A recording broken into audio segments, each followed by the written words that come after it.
여러분 요즘 프로스포츠에 대한 인기가 예전만큼 이제 좋지 않다고 합니다. 왜냐하면 이제 많은 사람들이 즉흥적인 만족과 재미에 익숙해졌기 때문이죠. 그래서 유튜브 영상을 보시면 보통 이제 10분 안쪽으로 영상들이 많이 끊어지는 것을 볼 수 있습니다.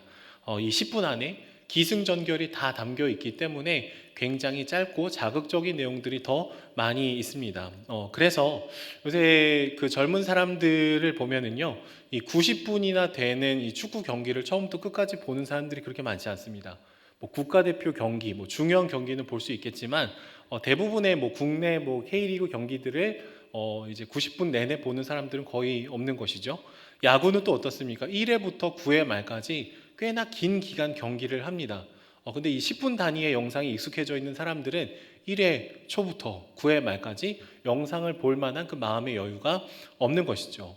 예전에는 굉장히 재밌었던 이 경기들이 이제는 굉장히 루즈하게 느껴집니다. 그 시간이 길어져 버린 것이죠.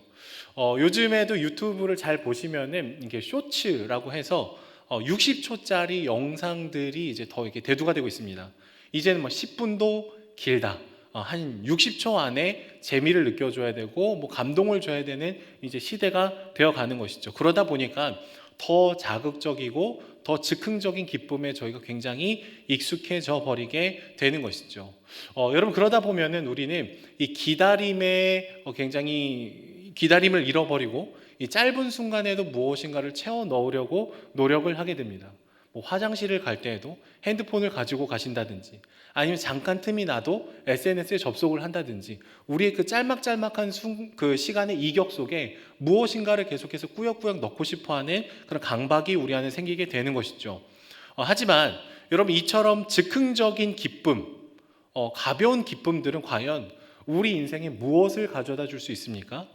잠깐은 재밌고 잠깐은 웃기고 잠깐은 감동적일 수 있지만 우리를 절대로 행복하게 만들어주지는 못하는 것 같습니다. 딱 10분만 웃게 합니다. 그러면 또 나를 웃겨줄 또 다른 영상을 저희가 찾아 나서게 되는 것이죠. 여러분 60초짜리 영상을 본다고 한들 우리 삶에 바뀌어지는 것은 없습니다. 10분짜리 무엇인가를 본다고 한들 우리 삶에 깊은 깨달음을 얻기는 굉장히 어렵다라는 것이죠. 그런데 문제는 이런 짧은 것에 익숙해져 버리게 되면은 계속해서 보고 또 보게 되는 일들이 일어나게 되는 것이죠. 여러분 그러면서 점점 우리의 삶은요 심각한 얘기, 뭐 철학적인 얘기, 진지한 이야기, 깊은 생각과 사유 이런 것들을 이제 낯설게 생각합니다. 불편하게 여기기 시작을 하는 것이죠. 책을 거의 읽지 않게 되고요. 죄에 대한 얘기, 뭐 삶의 고통에 대한 통찰 이런 고민들 자체를 이제는 어렵거나 부담스러워 합니다. 그렇게 우리는 굉장히 짤막한 기쁨에 취해서 우리 삶에 굉장히 중요한 것들을 많이 놓쳐버릴 때가 많은 것이죠. 하지만 성경을 보시면은요, 늘 재밌고 늘 기쁘고 늘 유쾌한 얘기들만 기록이 되어 있지는 않습니다. 우리 인생에 가득한 기쁨, 뭐 슬픔, 죄로 인한 깨어짐, 여러 가지 것들이 다 담겨 있는 것이 주님의 말씀입니다. 특별히 오늘 말씀 본문에서는 애통하는 것에 대해서 얘기를 하고 있습니다. 여러분 최근에 여러분들이 정말로 누군가를 위해서 간절히 눈물을 흘리면서 기도하신 적은 언제입니까? 아니면 나라는 존재가 하나님 앞에 섰을 때 참 변하지 않아서 너무 죄송해서 나라는 존재가 미안해서 하나님 앞에 눈물을 흘리며 회개했던 경험은 최근에 언제입니까? 막 기억을 더듬어야 된다면 우리가 참 하나님의 그 은혜로부터 멀리 떨어져 있을 수 있는 가능성이 높은 것이죠. 자동차 그 사이드 미러에 보시면은 이렇게 잘 보이게 한 줄이 있습니다. 뒤에 거울에 보이는 것보다 차가 가까이 있습니다라는 안내 문구가 있습니다. 그런데 만약에 우리 삶에 이 눈물을 많이 잃어버렸다라면 하나님이 생각보다 우리 삶에서 멀리 계실 수 있는 것이죠. 우리는 스스로 이렇게 생각할 수 있어요. 하나님 우리가 이제 꽤 커서요. 신앙생활을 꽤 많이 해서요. 예수님의 그 십자가의 구원에 대한 감동을 느끼기에는 너무 신앙생활이 오래된 것 같습니다. 다 아는 것 같습니다. 하나님의 말씀만을 붙들고 살기에는 내가 현실을 너무 많이 알아버리게 됐습니다. 그런 은연중의 그 마음으로 우리가 하나님을 대한다면 우리는 이 감격과 눈물과 그 복음의 기쁨이 우리 안에 주어지지 않게 되는 것이죠. 여러분, 특별히 야고보서의 말씀은 오늘 우리가 읽은 이 복음서의 팔복의 내용과 깊은 연관성이 있는 말씀입니다. 근데 야고보서 4장 9절 말씀에 이렇게 얘기를 합니다. 제가 말씀을 읽어보도록 하겠습니다. 슬퍼하며 애통하며 울지어다. 너희 웃음을 애통으로, 너희 즐거움을 근심으로 바꿀지어다. 여러분, 아멘 하기가 힘든 말씀이지 않습니까? 웃음을 애통으로 바꾸십시오. 즐거움을 근심으로 바꾸십시오. 이것은 왠지 우리가 원하지 않는 그런 말씀처럼 느껴지기 때문에 그렇습니다. 여러분, 야고보서의 말씀은 간략하게 요약해 드리면은 이 세상에서 추구하는 아주 가벼운 웃음, 즉흥적이지만 금세 사라지고 마는 그 즐거움에 심취해 있지 말고 애통해야 될 때 애통해야 된다. 근심해야 될 때 근심할 수 있는 우리의 감각이 살아 있어야 된다는 것을 얘기를 하고 있는 것입니다. 그래서 웃음을 애통으로 바꾸십시오. 즐거움을 근심으로 바꾸십시오라고 얘기를 하고 있는 것이죠. 제가 최근에 한 인터넷의 기사를 봤는데요. 한 언론에서 이런 기사를 올린 적이 있습니다. 러시아 군의 공습에 의해서 막 건물이 다 파괴된 거예요. 근데 한 여성이 막 울고 있는 그 사진, 우크라이나 그 여성이 울고 있는 사진을 딱 올린 다음에 한 기자가 이런 제목을 달아놨습니다. 떨어지는 주식을 샀다가 눈물을 흘리고 있는 엄마. 여러분, 상상을 해보십시오. 전쟁의 그 슬픔이 담겨있는 그 사진을 가지고 그 사진의 제목을 주식이 떨어지는 슬픔을 묘사한다는 것은요, 굉장히 비인격적인 일입니다. 있을 수는 안 되는 일이죠. 굳이 교회를 다니지 않는다고 하더라도 이것은 틀렸다라는 것을 알고 있습니다. 그래서 많은 사람들이 어떻게 이 사진을 여기다 붙일 수 있냐, 어떻게 그 죽음의 고통을 주식의 떨어짐에 붙일 수 있냐, 그래서 악플이 엄청나게 달렸습니다. 그래서 그 기사가 이렇게 내려졌어요. 여러분, 우리는 주식을 하는 것 자체를 꼭 나쁘다고만 얘기할 수는 없겠지만 주식의 모든 시선을 빼앗긴 사람은 전쟁의 고통이 담겨있는 그 사진조차도요, 공감할 수 없는 무뎌짐을 보일 수 있다는 거예요. 다른 사람의 고통이 내게 느껴지지 않을 때 우리는 더 잔인해지고 잔혹해질 수 있습니다. 그리고 문제의 인식 자체가 안 되는 것이죠. 실제로 이 기사를 쓴 기자들만 이런 문제가 있는 게 아니라 오늘을 살아가는 우리들도 비슷할 수 있습니다. 우리는 다른 사람이 갖고 있는 불치병, 그런 것들보다 지금 내가 걸려있는 감기가 더 중요하게 느껴질 수 있는 자기중심적인 존재입니다. 머나먼 나라에 있는 전쟁보다 내가 잃은 주식의 그 가격이 더 슬플 수도 있다는 거예요. 근데 여러분, 기억해야 되는 것은요, 애통할 수 없다라는 것은 무감각함을 의미하죠. 하나님께서 우리에게 인간답게 주신 그 감각을 잃어버린, 그 형상을 잃어버린 것이라고 우리는 볼 수 있습니다. 결국 우리의 눈과 우리의 오감이 고장 나니까 우리의 마음도 고장이 나게 되는 것이죠. 이 즉흥적인 기쁨, 잘못된 기쁨에 함몰되다 보니까 함께 애통하고 슬퍼하고 기도해야 되는 순간에도 지금 내가 산 그 주식이 떨어지는 것을 제목으로 붙일 만큼 비인격적인 태도가 우리 안에 들어올 수도 있다라는 것이죠. 그래서 야고보는 슬퍼해라, 애통하며 울어라, 잘못된 즐거움에 취해 있지 말고 근심으로 바꿔라 라고 얘기를 하는 것입니다.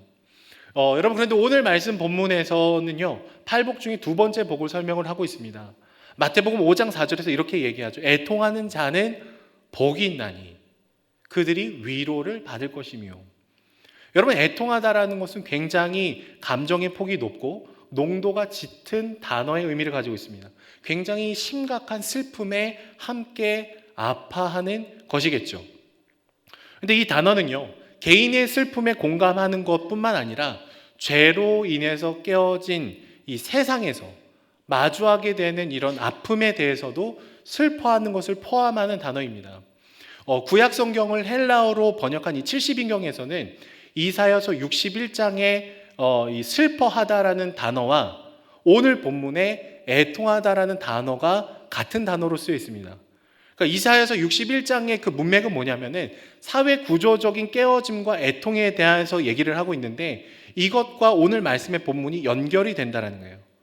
미슈파트와 째다카, 정의와 공의가 깨어졌을 때 우리 삶에 일어나는 일들에 대한 애통함이 있어야 된다라는 것이죠. 여러분 그렇지 않습니까? 우리가 살아가는 사회가 정의와 공의가 훼손이 되어 있으면은요, 억울하고 고통스럽고 이해되지 않은 일들이 더 많이 일어나게 됩니다. 뭐 뉴스를 보고 신문을 보면은 우리 삶에 이게 깨어지게 될수록 더 많은 일들이 일어나는 것을 보게 되죠. 정직한 사람은 손해볼 가능성이 높습니다. 힘이 없는 사람은 짓눌릴 가능성이 높은 것이죠. 그래서 예수님께서 회당에 가셔서 말씀을 전하실 때에 이 이사야서 61장 말씀을 인용하시면서 이렇게 얘기하시죠. 포로된 자에게 자유를, 눈먼 자에게 다시 보게 함을, 눌린 자를 자유롭게 하고 은혜의 해를 전파하려 하심이다라고 얘기를 하십니다. 이것은 예수님께서 단순히 우리 영혼의 구원뿐만 아니라 이 땅에 임한 하나님의 나라가 잘못된 질서와 아픔과 깨어짐과 불의와 그 짓누름을 다시금 해방하는, 온전하게 회복시키는 주님의 일들이 이 복음의 내용에 포함이 되어 있다는 것을 얘기를 해주는 것이죠. 그렇기 때문에 오늘 팔복에서 나오는 이 애통이라는 개념은요, 깨어진 세상에 대한 애통도 포함이 된다는 것입니다. 여러분 이런 상황에서 애통하는 자는 복이 있다라는 말은요, 고통을 당해봐라, 울면 복이 있습니다, 뭐 이런 얘기를 하는 것은 아니겠죠. 이 땅을 살아가면서 마땅히 아파해야 할 바에 함께 아파하고 고통스러워하는 그 사람들과 함께 고통스러워하는 그 감각이 살아있을 때 우리는 가장 인간다울 수 있고 가장 공동체다울 수 있고 가장 교회답게 이 땅을 살아갈 수 있다는 거예요. 하나님으로부터 오는 위로를 먼저 받아서 그 위로를 전하는 복의 통로가 될 수 있는 것이죠. 애통할 수 있다라는 것, 눈물을 흘릴 수 있다는 것은 그만큼 우리의 마음의 감각이 살아있음을 증명합니다. 그리고 우리를 통해서 사랑이 흘러가고 있다는 것을 볼 수 있는 것이죠. 그래서 애통, 슬퍼하는 것일 수 있겠지만 애통할 때 사랑이 또 통합니다. 다른 의미의 애통이 이루어지게 되는 것이죠. 여러분 세상에 있는 많은 사람들은 우리에게 짧은 기쁨을 주는 무엇인가를 끊임없이 대체해 나가면서 이것을 가지면 행복할 것이다, 이것을 이루면 행복할 것이다, 끊임없이 우리의 많은 것들을 얘기해 줍니다. 학생들에게 뭐 대학일 수 있겠고 성적일 수 있겠고 회사일 수 있겠고 승진일 수 있겠고 더 넓은 집일 수 있겠고 세상의 중심으로 가는 집을 소유하는 것일 수도 있겠습니다. 하지만 그것들을 가져야 되기 때문에 우리 시선을 다 빼앗아서요, 다른 사람들의 아픔, 고통, 그들의 눈물에 반응할 여유가 없다고 우리의 삶의 속도를 굉장히 높이게끔 만들게 되는 것이죠. 하지만 하나님이 우리에게 말씀해 주시는 복은 전혀 다른 삶의 속도를 갖게 되고 전혀 다른 삶의 방향을 갖게 되는 것이죠. 주님은 오히려 우리가 애통해야 하는 자로서 걸어가는 것이 위로를 주고받는 복된 인생이라고 얘기를 해주고 있는 것이죠. 그렇다면 여러분 우리가 마땅히 울어야 할 바는 무엇입니까? 첫 번째는 예수 그리스도의 죽음에 대한 애통입니다. 여러분 애통하십니까? 예수님의 그 십자가의 사랑을 생각을 하면은 정말 우리 마음이 어떻습니까? 여러분 우리는 생각보다 예수님의 죽음에 너무 익숙합니다. 마치 이사를 가서 새 집에 들어갈 때 벽지를 어떤 것을 할지를 고민을 하잖아요. 막 최대한 고심하고 고민하고 막 재질도 보고 색깔도 보고 인테리어와 조화도 보고 그 다음에 그 벽지를 선택을 합니다. 그리고 도배를 하죠. 그런데 한 6개월만 지나도 이 벽지에 대한 감동은 사라집니다. 별로 인식이 되지 않아요. 최근에 저희 교역자실이 이제 공사를 하고 새로운 벽지가 붙었습니다. 하늘색이에요, 하늘색. 하늘색 벽지가 딱 붙었을 때는 처음에는 강렬하다. 근데 지금은 들어갈 때 아무런 느낌이 없습니다. 그냥 벽지는 벽지요, 저는 저인 것이죠. 근데 여러분 주님의 사랑을 향한 우리의 태도가 그럴 때 있다는 거예요. 예수 그리스도의 십자가 수도 없이 들어갔습니다. 주님의 그 생명을 쏟으신 그 사건 설교 때마다 들립니다. 그러다 보니까 우리는 점점점 이것이 익숙하고 실증나고 아무렇지 않을 수 있다는 것이죠. 대놓고 얘기하지 않지만 주님 앞에 하나님, 십자가를 생각하며 울기에는 내가 신앙생활 너무 길게 했습니다. 십자가를 생각하며 울기에는 내가 너무 많이 들어본 것 같습니다라는 그 숨어있는 마음의 그 기저를 잘 살펴봐야 된다는 것이죠. 여러분, 마치 부모님의 사랑이 늘 그 자리에 있어서 아무런 감사와 감격을 느끼지 못하는 것과 비슷합니다. 하지만 우리가 언제 다시금 부모님의 이 사랑에 대한 감사가 회복이 됩니까? 내가 부모가 돼보면 감사가 회복이 됩니다. 나도 부모가 처음이어서 아이를 키우면서 당황하고 막 화도 내고 내 자신의 인격의 밑바닥이 막 드러나는 것을 보면은요, 그때서야 비로소 우리 부모님의 연약함이 이해가 됩니다. 우리 아버님도 그러셨겠구나. 우리 어머님도 그러셨겠구나. 부모가 처음이셔서 그러실 수 있겠구나라는 것이 서서히 받아들여지게 되는 것이죠. 우리가 자녀들을 위해서 희생하고 헌신을 해볼 때야 비로소 우리는 나를 위해서 우리 부모님들이 어깨 위에 지고 계셨던 이 무거운 짐의 무게를 비로소 자각하게 됩니다. 너무 무거우셨구나. 그것을 알게 되는 것이죠. 여러분, 그렇다면 우리는 다시 언제 예수님의 이 십자가의 사랑을 저희가 이렇게 감격할 수 있을까요? 느낄 수 있을까요? 십자가의 길을 걸어볼 때 느낄 수 있습니다. 나의 존재를 깨트리고 누군가가 내 안에 들어서 나를 헤집어 놓도록 나를 허용할 때, 그때 화도 나고 분노도 나고 어찌할 바를 모르면서 주님도 이러셨군요. 십자가가 가벼운 게 아니었군요. 이것을 저희가 알아가게 되는 것이죠. 그때야 비로소 주님의 사랑이 우리 마음에 채색이 되게 됩니다. 다시금 색을 입게 되고 감각이 살아나게 되는 것이죠. 여러분, 신앙의 성숙은 결코 머리로 이루어지지 않습니다. 대단한 책을 읽고 대단한 무엇인가를 배운다고 우리가 성장해 나가는 것이 아니라 영혼 대 영혼이 맞닿고 우리의 자신을 내어줄 때 비로소 우리 영혼이 조금씩 성장해 가는 것이죠. 부모가 자녀를 키울 때, 또 순장으로 누군가를 감당하며 나아갈 때 우리 영혼이 깨어지고 확장되는 일들이 일어나게 되는 것입니다. 하나님 나라는 존재는 주님의 은혜를 입고서도 죄를 계획하는, 회개를 하면서도 죄를 사랑하는 그런 존재군요. 나는 기도를 열심히 하면서도 내 기도의 열심을 조건 삼아서 하나님 앞에 거래하고 싶어하는 자기중심적인 존재이군요라는 나의 이 천박한 마음을 주님 앞에 고백할 때 우리는 다시금 하나님의 은혜가 열리게 되는 것을 보게 됩니다. 이것이 지난주 말씀에 들었던 심령이 가난한 자의 마음, 영적인 파산자의 마음이죠. 근데 이 가난한 자의 마음을 가질 때야 비로소 우리는 애통할 수 있게 되더라라는 것이죠. 그러니까 팔복은 전혀 다른 종류의 복이 8가지가 있는 것이 아니라 이어지는 복의 근원을 얘기를 해주고 있습니다. 특별히 에스겔서 36장의 말씀을 보시면은 하나님께서 이스라엘 백성들에게 맑은 물을 뿌려주시고 부드러운 마음을 주신 다음에 내가 너희의 하나님이 되리라라는 약속의 말씀을 주십니다. 은혜를 내려주시겠다라고 얘기를 하세요. 근데 그 다음에 나오는 얘기가 뭐냐면 36장 31절 말씀입니다. 말씀을 같이 읽어보도록 하겠습니다. 그때에 너희가 너희 악한 길과 너희 좋지 못한 행위를 기억하고 너희 모든 죄악과 가증한 일로 말미암아 스스로 밉게 보리라. 여러분, 말씀의 맨 마지막을 보시면 뭐래요? 너희의 모든 죄악과 가증한 일로 말미암아 스스로를 밉게 보리라. 애통하는 것이죠.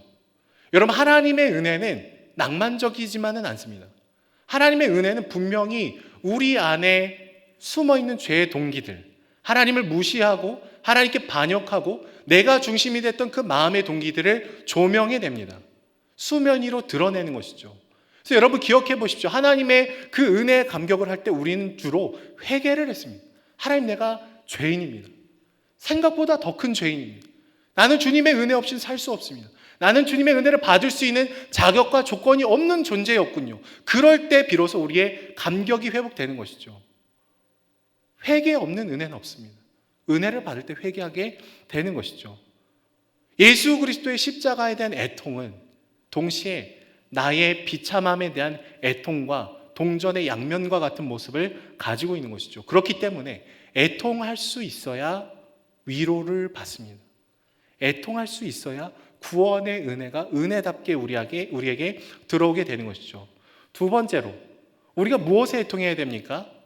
이미 시작되었으나 아직 완성이 되지 않은 이 하나님 나라 사이에서 일어나는 여러 가지 일들에 대한 울음입니다. 여러분, 분명히 예수께서 이 땅에 오셔서 하나님의 나라가 가까이 왔느니라 라고 얘기하셨어요. 우리가 지난 말씀을 보시면 이 가까이 왔다라는 것은 가까이 왔지만 아직 오지 않았다라는 의미가 아니라 하나님의 나라가 이미 시작이 되었다. 그러나 아직 완성이 되지 않았다라는 이것을 얘기를 합니다. 그렇기 때문에 주님은 그 간격을 누구를 통해서 채워나가길 원하십니까? 그리스도를 주로 모시고 따르는 교회들, 성도들, 하나님의 통치를 인정하며 섬기며 사랑하는 자들을 통해서 하나님의 나라의 그 확장을 이뤄가기를 원하시는 것이죠. 하지만 아직 하나님의 나라가 완성되지 않았기 때문에 이 이미와 아직 사이에는요, 불안함이 있습니다. 긴장 관계가 있어요. 마치 하나님의 통치가 아직 다 임하지 않아서 죄를 짓는 사람들이 여전히 떵떵거리고 세상의 유혹과 두려움이 엄습해오는 것 같은 그런 느낌들이 오늘을 살아가는 우리들에게 주어질 때가 있다는 것이죠. 때로는 원인을 알 수 없는 고통과 아픔과 슬픔과 어려움이 우리 삶에 불청객처럼 찾아올 때가 있습니다. 제가 개인적으로 목사가 되고 나서 요즘이 가장 힘든 것 같은데요. 일단 아프신 분들이 너무 많습니다. 핸드폰이 울릴 때마다 이제는 좀 두렵습니다. 문자로 딱 연락이 와요. 목사님, 저 암이에요. 그 문자를 보는 순간 아무것도 할 수 없습니다. 전화가 올 때마다 눈물을 흘리시면서 기도 제목을 내시는 분들이 있습니다. 그 아픔의 연락이 한 번, 두 번 올 때마다 마음이 너무 어렵습니다. 은혜의 동산교회 온 지가 이제 7년 차가 됐는데요. 그동안 성도님들을 알게 되고 관계들이 조금씩 겹겹이 쌓여왔습니다. 그런데 그래서 너무 힘이 든 것 같습니다. 하나님, 왜 이런 고통이 우리 삶에 찾아옵니까? 왜 가정이 깨어집니까? 하나님, 왜 가만히 계십니까? 왜 수술의 결과가 우리의 기도와 다릅니까? 하나님, 왜 그분을 빨리 데려가셨습니까? 목사로서 늘 병원을 가고요, 늘 장례식장을 가고 늘 말씀으로 위로해야 되지만 이 이미와 아직 사이를 걸어갈 때 너무 버거움을 느낍니다. 그래서 목사로 산다는 것이 너무 힘들고 어렵고 버겁죠. 여전히 활개치는 것 같은 죽음이 있고요, 여전히 위세를 떨치는 두려움이 우리 삶을 뒤흔들 때 애통하게 됩니다. 하지만 그럼에도 불구하고 감사한 것은 하나님이 이 불완전한 시간을 통과하는 우리들에게 홀로 걸어가게 만드시지 않으시고 함께 아파하고 기도할 수 있는 공동체, 동역자들을 허락해 주셨다라는 것이죠. 서로의 삶에 애통하면은요, 그래도 함께 울며 걸어갈 수 있습니다. 함께 아파하지만 다 해결해 줄 수 없지만 그렇게 그 걸음을 한 걸음씩 한 걸음씩 서로를 지탱하며 걸어갈 수 있는 것이죠. 여러분, 그런데 우리는 서로에 대한 연결이 되어 있습니까? 서로의 이름을 알고 서로의 아픔을 알고 한 몸 된 교회처럼 그렇게 반응하고 있는지를 잘 돌아봐야 되죠. 애통한 적이 없다면 애통해야 될 줄로 믿습니다. 즉흥적인 기쁨과 흩날리는 그 웃음만이 우리 내면에 가득하다면 우리는 절대로 누군가의 아픔에 공감을 할 수 없는 것이죠. 또 우리의 가까운 이웃, 교회뿐만 아니라요, 복음을 알지 못하고 고통 중에 있는 사람들의 그 죄로 인한 깨어짐, 수능을 보다가 극단적인 선택을 하는 우리 아이들의 교육 현장에 대한 아픔, 평생을 다해서 경쟁을 통해서 자신의 가치를 입증하지 않으면 안 되는 이 현실, 또 뉴스를 통해서 보면은 전쟁의 고통을 받고 있는 이 우크라이나 사람들의 아픔을 품고 저희는 기도해야 되는 것이죠. 그렇게 나라와 민족을 위해서 기도해야 되는 것입니다. 여러분, 예전에 우리가 전쟁을 통과했을 때, 그리고 극심한 가난을 통과했을 때 한국의 교회는 나라를 위해서 정말 울부짖었습니다. 도와달라고. 우리 인생의 고통이 너무 산재해 있어서 서로 위로하고 의지하고 기도하며 나아갔었습니다. 하지만 꽤 잘 먹고 잘 살게 되면서 우리는 서로를 향한 애통과 눈물을 많이 잃어버렸습니다. 여러분, 휘발성이 짙은 기쁨에 취해 있지 않고 가난한 심령으로 우리가 서로를 위해서 부르짖을 때, 잃어버린 눈물을 회복할 때 우리는 다시금 하나님의 위로가 흘러가는 것을 경험하게 되는 것이죠. 여러분, 우리는 어떤 그 말을 할 때, 발음을 해낼 때 말함과 동시에 듣는 일들이 일어납니다. 이중적이죠. 저는 지금 말하지만 듣고 있습니다. 근데 여러분, 위로도 비슷합니다. 내가 누군가를 위해서 애통하고 위로하면은요, 동시에 어떤 것이 확신이 되냐면 내가 힘들고 어려울 때 누군가가 나와 함께 해줄 것이라는 그 믿음이 생깁니다. 그러니까 위로는 일방적인 것이 아니죠. 내가 너를 위로한다. 시혜적인 것이 아닙니다. 위로하고 위로받는 일들이 동시다발적으로 일어나는 것이 공동체 안에 흘러가는 복이다라는 것이죠. 근데 여러분, 우리는 종종 애통하는 것을 충분한 시간을 보내지 않은 채 누군가에 대해서 조언을 하고 교훈을 주려고 할 때가 종종 있습니다. 예를 들어서 암과 같은 또 여러 백혈병 이런 무거운 단어가 있는 이 질병이 우리 삶에 찾아오게 되면은요, 일단 사람은 처음에 당황합니다. 첫 번째는 자기 자신을 돌아봐요. 내가 뭐 잘못한 게 있어서 그런 거 아닌가? 왜 이런 일들이 일어났을까? 하나님 내게 벌 주시는 건 아닌가? 스스로를 이제 고소합니다. 두 번째는 하나님을 피고석에 세우죠. 하나님 선하시지 않습니다. 능력이 없으신 것 같습니다. 왜 나한테 이렇게 행하십니까? 불공정합니다. 그러다가 막 여러 가지 복잡한 내면을 겪게 됩니다. 아프신 분들이요. 그런데 때로는 이분들의 아픔에 충분히 애통하지 않은 상태에서 이 아픈 사람을 찾아가서 위로 또는 격려를 하실 때 이렇게 하시는 분들이 있어요. 당신 안에 회개할 것이 있는지를 돌아보십시오. 하나님이 이 시간을 당신의 연단을 하기 위해서 이런 고통을 주신 것입니다. 아니면 나도 이 아픔을 겪어봤습니다. 기도하면 다 낫습니다. 의심하지 말고 믿으십시오. 여러분, 이런 말을 하라고 하는 게 아니라 이런 말을 하시면 안 되는 것입니다. 여러분, 가능하면 이런 말을 삼키십시오. 여러분, 우리에게 먼저 필요한 것은 눈물입니다. 애통이에요. 함께 그저 아파하고 말 한마디 할 수 없이 그냥 울어만 줘도 괜찮은 것이죠. 물론 우리 삶에 감당하기 힘든 어려운 고통을 저희가 통과하다 보면은요, 우리가 훈련도 받게 되고요, 연단도 되고요, 우리 안에 있는 죄도 회개하게 되고 여러 가지 것들이 있지만 이것은 부차적인 것입니다. 고통을 통과할 때 주변적으로 따라오는 것이죠. 그런데 마치 하나님이 훈련을 하기 위해서 우리에게 그 질병을 주셨다라는 이 적극성을 가지고 그 사람들에게 얘기를 하기가 굉장히 어렵다라는 것입니다. 그런 자기 확신은 종교적인 것처럼 보일 수 있지만 종교적인 폭력으로 느껴질 수 있다는 거예요. 여러분, 우리의 삶을 한번 돌아봐 보십시오.